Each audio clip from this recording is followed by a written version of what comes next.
Hi, I'm Christine Justra, esthetician and owner of Spa Aeon here in Atlanta. I'm going to tell you a little bit of my perspective on vices in the skin. As an entertainer, you have tons of exciting vice options. Not only do you have what the rest of us have, fast food and picking at your skin and getting too much sun exposure, but you guys have fun things like constant alcohol options, staying up really late, loads of caffeine, maybe other stimulants. You can leave your makeup on before you go to sleep, and probably a few more on the list that are just like fantastic ways to trash your skin. Vices, it's like, oh man, life is so fun, right? Sugar, for example. There is this thing, you probably don't know about it yet, but it's called the glycemic index. Maybe if somebody in your family has diabetes. And it rates all the food that's out there on a 0 to 100 scale. Stuff like spinach and broccoli is a 0 because it doesn't have sugar and it doesn't spike your blood sugar at all in your insulin.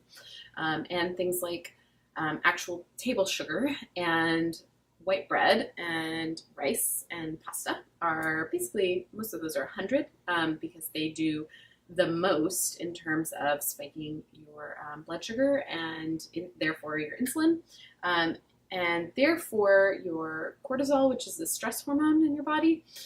And that is a great way to wind up with inflamed skin, irritated skin, and acne-prone skin. So if you're considering cutting a few vices, just know that sugars, especially the sugar and alcohol, they are a vice that you might want to mitigate or cut back on a little bit. Switching to whole grain foods instead of white bread and pasta can be a really great way to start that process. Other people go the whole keto or paleo route, where you are really focusing your diet more on protein and vegetables and little to no carbs and sugars. But just remember anywhere in that process that alcohol is also going to be a sneaky source of sugars and something that you have loads of access to in your line of work. Alcohol, additionally, being a solvent, is very drying. So I think, we all kind of have a general idea that, it's more common if we've had a lot to drink that the next day we're going to wake up and skin might be a little on the dry side, mouth a little dry, other effects. These are amplified as the years go on. So, when you're 21 or 22 and waking up after a lot of alcohol consumption, you might be able to get away with it. You might not see a difference on your skin. Add even 5 years, certainly 10 years to that equation, and you are seeing a very, very different skin presentation, especially if it is a night after night thing. Fortunately, I think from what I've heard, there are a number of really, really, really helpful cocktail waitresses who are available to pour you extremely light drinks. And this can help your earning potential as well as your skin and the preservation of your natural beauty. So I'd recommend this approach for such a variety of reasons, including and not limited to your personal safety. Enough being a mom on that topic for right now. We're going to switch over to smoking, which is kind of basically the best way to chase your beauty and money away. So if you are smoking in a club that allows smoking, you may be talking to clients and customers that are smokers, but you may also unwittingly be sending some do not approach vibes to others who are non-smokers, and increasingly the demographic in America is going non-smoking.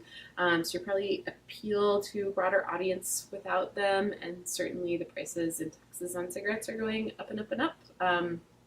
Nicotine is really interesting because it's both a vasoconstrictor and a vasodilator, and especially when combined with alcohol, which dilates, you are asking a lot of your vascular system over years and years of nicotine use, and that can really lead to a lot of redness, broken capillaries, and of course the oxidative stress of smoking cannot be understated. So anytime you smoke, you are exposing the skin first and foremost around your mouth and nose, but also the whole rest of your skin, just like you are exposing your lungs, to everything that's in that smoke. So for smokers, the mouth area is just the first to really show a lot of wear and tear and a lot of signs of age. Those signs, man, I get jealous sometimes when I have clients come in and they actually quit smoking when they're under my care, because I'm like, I've never seen somebody's skin improve so quickly. It's amazing. Like, I wish I could do that, except I don't smoke. A huge improvement, even if you don't do it right away.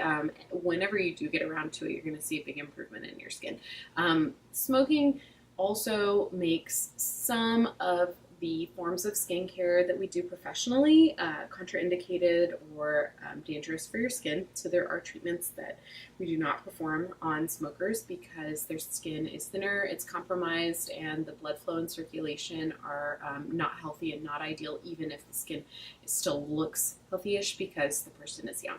So it limits your options as far as corrective skincare treatments going forward, and it definitely has just, 7 trillion negative effects on your life in general. Sleep is another really important topic, and I'm guilty of this because I'm kind of a wild sleeper. I like to sleep on different schedules and go to parties and stay up late and have fun. But making sure that you do get some nighttime sleep a couple times a week is really important, because your circadian rhythms govern your tissue healing response, and nighttime sleep is by far and away the best time for all of the tissues in your body, but most visibly your skin, to undergo healing and regeneration. I recommend an eye mask. There's one that I'll post a link to that is available on Amazon. It's a little fancier than other eye masks. I think it's $20, but it's got this really nice bumper around here, so it creates a little cushion and prevents light from seeping in around your eyes. And also, it's a little bit cushiony if you do wind up rolling on your side, and doesn't smush your eye area and your eyelashes so much. But it's got this neat pocket right up here on the top, and you can put earplugs in there, and then if you start hearing noise in the middle of the night while you're sleeping, you just like reach in there, put earplugs, gone. So nice. So that good nighttime sleep and doing the things that you need to do sleep hygiene wise to wind down for sleep are really important. I really recommend, even if you're coming in at the very early hours of the morning, do make time to shower, both to take care of your skin in deep cleansing it, but also to just wind down your energy and make it a little bit more possible to get good nighttime rest. And I also highly recommend magnesium and melatonin for sleep. My melatonin dose is really super high, but most people can start with just 2 or 3 milligrams and go up from there. There are weirdos like me that need to take numerous melatonin tablets to get a good night's sleep, but start small because you can be a little hungover from it the next day. And then magnesium, take as directed, but the fizzy magnesium drinks that you can dissolve in water are really super useful. Magnesium is basically nature's muscle relaxer and nerve tonic. So unlike, popping pills or taking something that you would need a prescription for that's going to totally put you out, it's just going to naturally relax your muscles and also have a calming effect on any anxiety or any stimulating effects that you might still have from the lights and the loud music and maybe caffeine or other stimulants that you might run into. Stimulant use is another hot topic in the entertainment world, and there are a lot of risks, certainly with unregulated or illicit stimulant use that can be more and more dangerous. So more adulterants are being found in black market items, and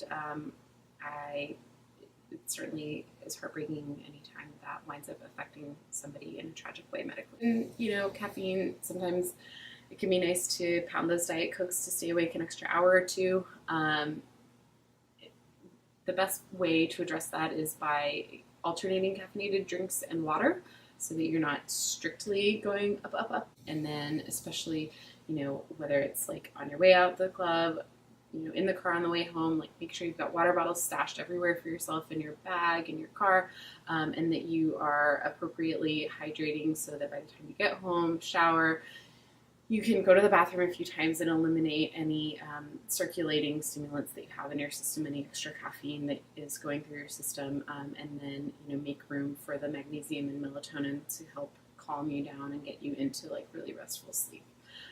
So sleep loss and stimulants together make up one good way to kind of trash your skin. If you go on for long periods of time not getting enough sleep, not getting restful sleep, I think we all kind of have an idea in our minds of how tired that can make skin look. And that's when usually you start seeing people that look just very, very ragged. And so it's definitely possible to maintain an entertainer schedule while getting appropriate sleep.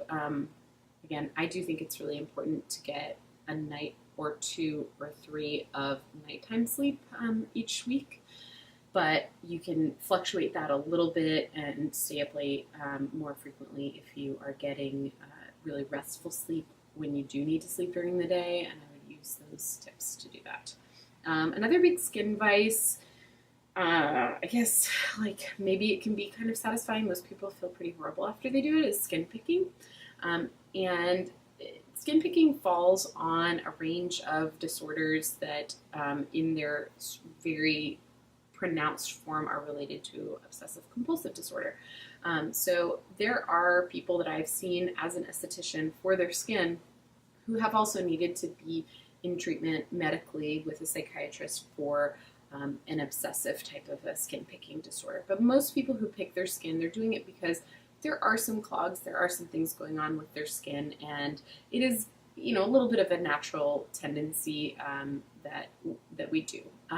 The clearer and healthier your skin is, and the more you're taking care of it, the less likely you are to pick at it. And I like to offer that as an incentive for people to really use their home care and take great care of their skin at home.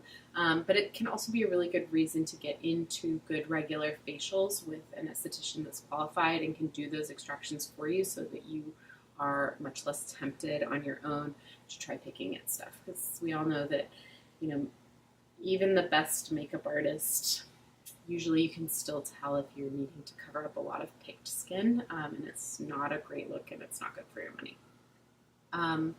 Finally, vice-wise, I think we talked a little bit about nutrition, one of the previous ones. It's great if you can eat a lot of multicolored, healthy, wholesome meals, get your macronutrients in place as well as your vitamins and minerals from fruits and vegetables. But you're working in an environment and staying up late where it can be really tempting to grab foods late that are not the most nutritionally dense and sometimes even can be counterproductive nutrition-wise.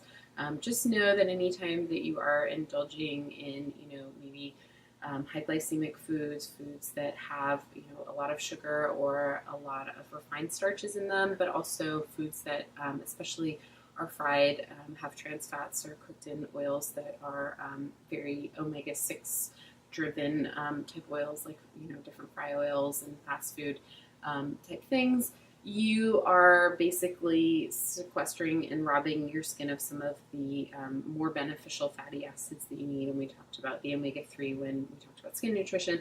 The more kind of junk foody type food we eat, that omega-3 that you might be supplementing through a fish oil or flax oil or krill is going to get used up faster and you get fewer benefits from it. So it's really, in a lot of cases, these are benefits that you want to layer by doing the risk avoidant thing as well as the pro benefit thing. So reduce the junk food while also adding the nutrient, and you get the best possible healthy result from that.